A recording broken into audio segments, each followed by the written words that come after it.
now that I tripped over the jack and we're ready to go, we have the car, which is running now the 550cc, so it probably runs like turd, but being adjusted here at Exact Dyno.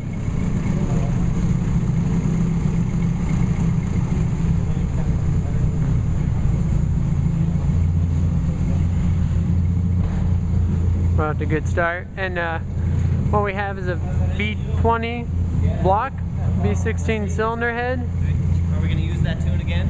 We're running the Don't know. S300. He doesn't know.